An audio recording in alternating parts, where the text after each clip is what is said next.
Wow what a match, నరాలు తెగే ఉత్కంఠ. Last బాల్కు 2 runs చేస్తే చాలు ఢిల్లీ క్యాపిటల్స్దే విజయం. కానీ ఒక్క రన్ కూడా ఇవ్వని గుజరాత్ టైటాన్స్ లాస్ట్ బాల్ థ్రిల్లర్లో విక్టరీ ఖాతాలో వేసుకుంది. ఫ్యాన్స్కు ఫుల్ కిక్ అందించింది. IPL 2026 Gujarat Titans versus Delhi Capitals match. చేజింగ్లో లాస్ట్ ఓవర్ ఢిల్లీ 13 రన్స్ చేస్తే గెలుస్తుంది. ప్రసిద్ధ్ కృష్ణ బౌలింగ్లో ఫస్ట్ బాల్కే నిగమ్ 4 కొట్టాడు. ఆ వెంటనే నిగమ్ అవుట్ అయినా అప్పటికే జోరు మీద ఉన్న మిల్లర్ భారీ 6 బాదేశాడు. లాస్ట్ బాల్కు 2 పరుగులు మాత్రమే చేయాల్సిన పరిస్థితి. కానీ అద్భుతంగా బౌలింగ్ చేసిన ప్రసిద్ధ్ కృష్ణ ఒక్క రన్ కూడా ఇవ్వలేదు. దీంతో గుజరాత్ టైటాన్స్ సంచలన విజయాన్ని అందుకుంది. ఫ్యాన్స్కు కావాల్సిన అసలైన మజా ఇదే కదా.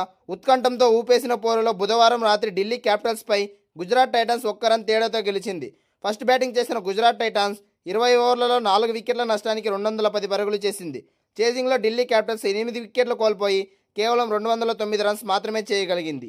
211 పరుగుల భారీ లక్ష్యంతో బరిలోకి దిగిన ఢిల్లీ క్యాపిటల్స్కు ఓపెనర్లు కేఎల్ రాహుల్, ఫాతం నిశంక అద్భుతమైన ఆరంభాన్ని ఇచ్చారు. తొలి 2 మ్యాచ్ల్లో విఫలమైన కేఎల్ రాహుల్ ఈసారి క్లాస్ ఇన్నింగ్స్ ఆడాడు. రబడా బౌలింగ్లో అతను కొట్టిన సిక్సర్ మ్యాచ్కే హైలైట్గా నిలిచింది. మరోవైపు నిశంక 41, అశోక్ శర్మ వేసిన పవర్ ప్లే చివరి ఓవర్లో ఏకంగా 23 పరుగులు పిండుకున్నాడు. వీరిద్దరూ కలిసి 76 పరుగులు జోడించాక ప్రసిద్ధ్ కృష్ణ బౌలింగ్లో నిశంక అవుట్ అయ్యాడు. మిల్లర్ అసాధారణంగా పోరాడినప్పటికీ ఢిల్లీ చేజింగ్లో మిడిల్ ఓవర్లో గుజరాత్ స్పిన్నర్ రషీద్ ఖాన్ మ్యాజిక్ చేశాడు. ఒకే ఓవర్లో నితీష్ రాణా, సమీర్ రిజ్వీలను అవుట్ చేసి ఢిల్లీని దెబ్బతీశాడు. ఈ దశలో డేవిడ్ మిల్లర్ క్రీజ్లో వచ్చినప్పటికీ ఎడమ చేతికి గాయం కారణంగా రిటైర్డ్గా వెళ్లిపోవాల్సి వచ్చింది. సెంచరీ దిశగా సాగిన కేఎల్ రాహుల్ 92 అవుట్ కావడంతో ఢిల్లీ కష్టాల్లో పడింది.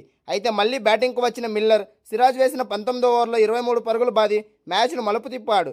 చివరి ఓవర్లో ఢిల్లీ విజయానికి 13 పరుగులు మాత్రమే కావాలి. ప్రసిద్ధ్ కృష్ణ వేసిన ఆఖరి బంతికి 2 పరుగులు చేయాల్సిన స్థితిలో స్ట్రైకింగ్ ఎండ్లో కుల్దీప్ యాదవ్ రన్అట్ అయ్యాడు. దీంతో ఢిల్లీ 209 పరుగుల వద్ద ఆగిపోయింది. ఢిల్లీ క్యాపిటల్స్ 209 పరుగుల వద్ద ఆగిపోయింది. మిల్లర్ 20 బంతుల్లో 41 పరుగులు చేసి అజేయంగా నిలిచినప్పటికీ జట్టును గెలిపించలేకపోయాడు. దీంతో ఢిల్లీ టీం హాట్ బ్రేక్ అయింది. గుజరాత్ సంబరాల్లో మునిగిపోయింది. ఇంకా ఈ మ్యాచ్లో మొదటి బ్యాటింగ్ చేసిన గుజరాత్ టైటాన్స్ భారీ స్కోర్ సాధించింది. గత మ్యాచ్ హీరో సాయి సుదర్శన్ 12 త్వరగానే వెనుదిరిగినప్పటికీ జోస్ బట్లర్ ఆకాశమే హద్దుగా చెలరేగిపోయాడు. ముఖేష్ కుమార్ వేసిన ఓవర్లో 23 పరుగులు రాబట్టి బట్లర్ కేవలం 24 బంతుల్లోనే హాఫ్ సెంచరీ పూర్తి చేసుకున్నాడు. గౌతమ్ గంభీర్ స్టాండ్స్లోకి అతను బాదిన 96 మీటర్ల 6 హైలైట్గా నిలిచింది. కుల్దీప్ యాదవ్ బౌలింగ్లో బట్లర్ 52 అవుట్ అయిన తర్వాత శుభ్మన్ గిల్ 70, వాషింగ్టన్ సుందర్ 55 కలిసి గుజరాత్ ఇన్నింగ్స్ను నడిపించారు. వీరిద్దరూ కలిసి 3వ వికెట్కు 104 పరుగుల భారీ భాగస్వామ్యాన్ని నెలకొల్పారు.